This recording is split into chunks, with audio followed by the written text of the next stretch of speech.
Pensador Cósmico aqui em entrevista. Eu queria fazer uma pergunta: qual é a notícia mais dolorosa que você já recebeu?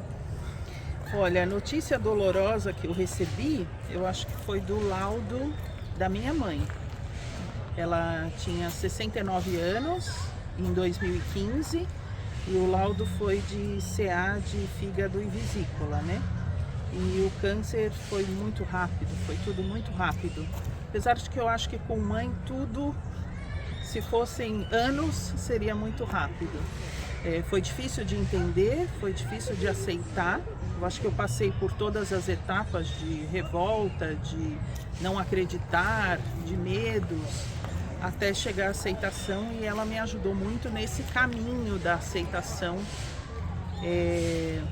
para entender que quando a resposta dela foi numa dor de 0 a 10, ela me dizer que a dor que ela estava sentindo era 10, eu entendi que ali eu não poderia ser egoísta de querer tê-la comigo. E ela me ajudou muito no último mês dela, antes da passagem, ela me ajudou muito a entender que cada pessoa tem seu tempo, que tudo é impermanente e que nesse tempo dela, a aceitação minha faria parte da paz que ela precisava. Foi isso. Essa foi a maior lição que você aprendeu com... Eu acho que foi. Eu acho que quando a gente é muito pequeno, a gente tem os pais como heróis, assim. Eles sabem tudo. E tudo que a gente pergunta, eles têm uma resposta. Mesmo que eles não saibam a resposta, eu acho que às vezes eles inventam, né? A gente acha que os pais são heróis. Quando a gente se torna adolescente, a gente percebe que não é bem assim, né? E a gente quer fazer o nosso próprio mundo e a gente acha que os pais estão errados em muitas coisas. Acho que quando a gente é adulto, a gente percebe, né, que os pais erram também e os erros foram, alguns deles, numa tentativa de acertar. Eu acho que quando a gente vê os pais partindo, a gente entende que muito a gente aprendeu e que muito a gente também errou. Mas eu acho que quando os pais partem, a gente entende 100% eles. E hoje, muitas das coisas que eu falo para o meu filho tem muito a ver, ou tudo a ver, com todo o amor que eu recebi e tudo que eu aprendi. Eu queria te perguntar se você acha que essa é uma dor que o ser humano precisa passar para ser completo, no sentido de experienciar as coisas que ele precisa experienciar para realmente sentir para se desenvolver como um ser humano completo. Ou se é uma dor evitável que nem todo mundo precisa passar. Então, a dor da morte, no meu ponto de vista, é uma dor que todos nós passaremos, que a gente sabe que a gente vai passar, pela dor de entes queridos partindo. No meu caso, e no caso de muitas pessoas, a partida dos pais antes da gente, né? Os filhos ficam, os pais partem. É o natural da vida, essa é a ordem natural da vida. Eu acho que é uma experiência que o ser humano tem que passar e vai passar, mesmo não querendo passar por essa experiência da morte tão próxima. E o ser humano passa, mesmo que seja um bicho, um animal que tem em casa, que é muito querido, ou que seja uma pessoa muito querida, todo mundo passa por isso, né? E eu acho que é importante, nesse sentido, eu acho que é muito importante essa questão dos bichos em casa. Meu filho vai fazer 19 anos esse ano, e o ano passado a gente passou pela morte da nossa cachorrinha, que tinha 15 anos, ou seja, que cresceu junto com ele. Então foi um exercício num momento de juventude dele que fez ele se rever em muitas questões. Porque eu acho que era alguém, vamos dizer assim, muito próximo a ele, que partiu, e foi uma experiência de enlutamento que fez desabrochar uma série de outros enlutamentos que ele tinha. Eu acho importante que o ser humano entenda isso, apesar de que eu acho que a gente nunca vai entender a partida de alguém que a gente ama, né? Completamente a gente nunca vai entender. Você acredita que isso ajuda a desenvolver empatia? Então, eu não sei se a morte ajuda a desenvolver a empatia diretamente, porque eu acho que a morte tem algumas etapas até chegar à aceitação que elas podem ser e são muito dolorosas. Então, uma partida abrupta de uma pessoa, por exemplo, causa uma revolta muito grande e que é justificável. E eu acho que tem uma série de etapas a serem vencidas para que se chegue à empatia de perceber que era o tempo daquela pessoa. Antes disso, a gente tem aquele momento de dizer, mas tem tanta gente ruim nesse mundo, por que que a minha mãe, tão jovem, né? A gente tem esses momentos também e que fazem parte do caminho da aceitação. Acho que faz parte. Eu tenho uma última pergunta para finalizar, que é, eu queria que você desse algum conselho, falasse alguma coisa para alguém que esteja nesse exato momento passando pela mesma coisa que você passou. Olha, dar conselho para quem está em enlutamento é muito difícil, no meu ponto de vista, porque eu acho que cada pessoa tem as suas vivências no decorrer da vida que fazem ela passar por esse momento. Não de uma forma facilitada, mas de diferentes formas.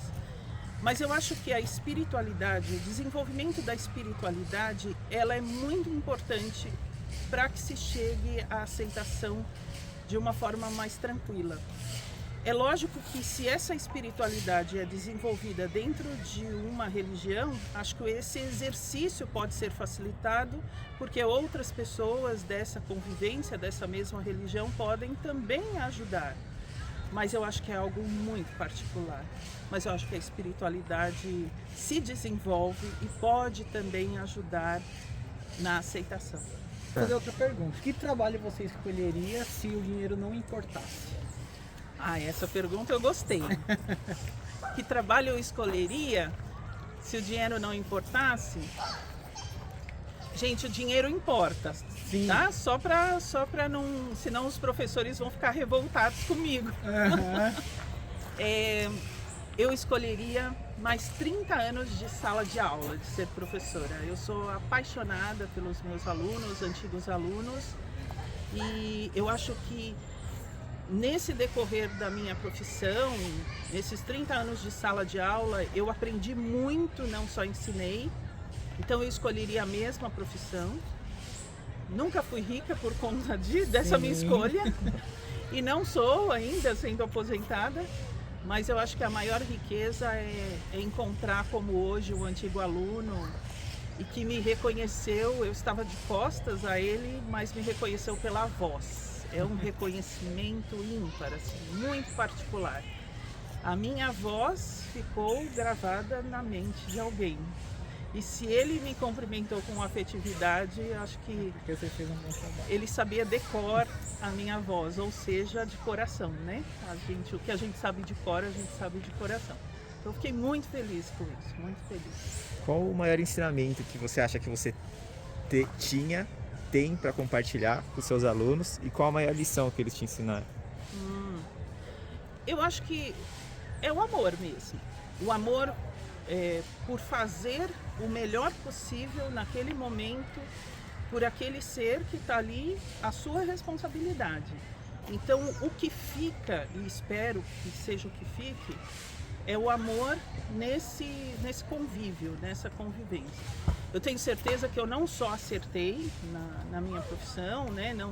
Eu acertei na profissão, mas em sala de aula eu cometi muitas falhas e fui aprendendo com elas com o tempo. Mas eu acho que o que tem que ficar mesmo é o amor. O amor pelo que a gente faz, o amor pelo que a gente é e o amor pelas pessoas que são responsabilizadas a nós. É isso. E o inverso, eles também é um amor? Entendi. O inverso disso é o amor também. Assim, o encontro com antigos alunos, alguns deles eu acompanhei da pré-escola até o ensino médio e eu fui me especializando e fui crescendo junto com eles. Então, encontrá-los e eles me contarem etapas dessa caminhada mostra que o que ficou mesmo é o amor. Talvez eles não se lembrem exatamente das coisas que eu ensinei na sala de aula, do que eles escreveram no caderno. Talvez eles não se lembrem do conhecimento, mas eles lembram e me contam de momentos em que a afetividade estava ali presente, e essa é a memória que mais eles relatam. Um deles, esses dias, eu achei engraçado, nos encontramos, começamos a conversar e em um dado momento ele falou assim: Pro, você se importa de eu te chamar só uma vez de tia? Só uma vez? Eu achei engraçado, eu falei, não, pode, você me chama com respeito, você pode me chamar de tia, de professora, de Marina. E ele falou, não, é por causa das saudades, eu lembro dos momentos, tal. Hoje não se pode chamar mais de tia. Então, são pequenas coisas, mas que mostram um grande amor que não se perde com o tempo. Isso é muito bom. Qual a primeira atitude que a gente deveria tomar para valorizar mais os professores no Brasil? Agora você me pergunta. Tipo, dinheiro, melhorar as condições dentro da sala de aula? Eu acho que a qualidade da educação como um todo, ela passa por muitas etapas, mas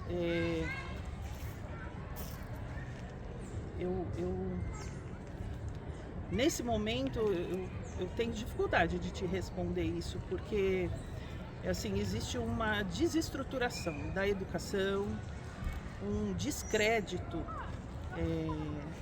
de uma forma geral. Isso implica em mudanças qualitativas que são muito necessárias. Então isso me preocupa e ao mesmo tempo não me fez parar de agir.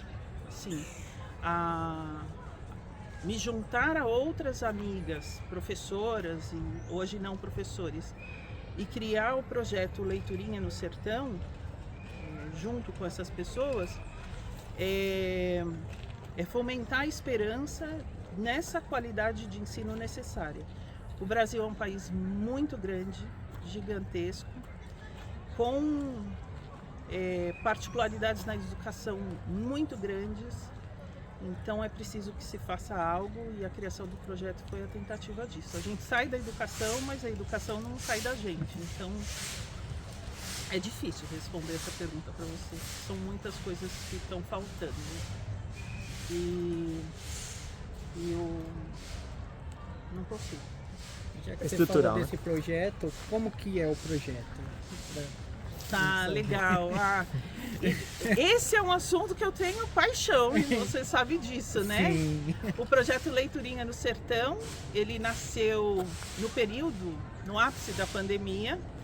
E o local onde minha mãe nasceu, no sertão da Bahia, no povoado de Santo André, algumas crianças estavam com pouco ou quase nenhum acesso à internet e às aulas online. E as distâncias físicas também não ajudam, né? Eu enviei 4 livros para uma criança, isso ganhou as redes sociais. Uma amiga aqui em São Paulo viu, mandou mensagem que queria doar também.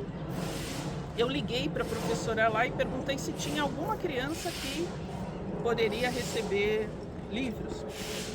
E aí ela me disse, eu tenho 15 alunos. Falei, 15? Ela falou, se for para um, precisa ser para todos. E eu concordei com ela.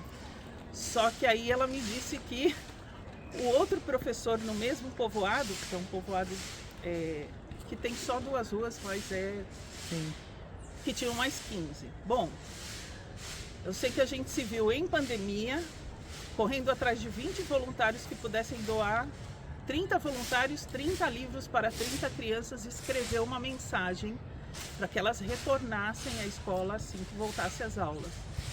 E deu tudo muito certo, os livros foram pelo correio, chegaram na cidade de Seabra, porque no povoado não tem correio, de lá seguiram. E assim nasceu o projeto Leiturinha no Sertão.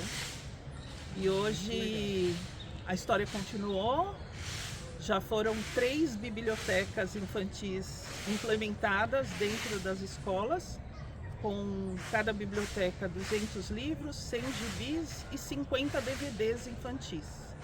É meio estranho a gente falar DVD, porque parece meio pré-histórico, mas não é, né? E DVDs que a gente ganhou, 300 títulos, subdividimos, então hoje são 6 escolas atendidas pelo projeto, são povoados distintos, porém com salas multisseriadas, ou seja, alunos de 4 a 12 anos, numa única sala com um único professor ou professora.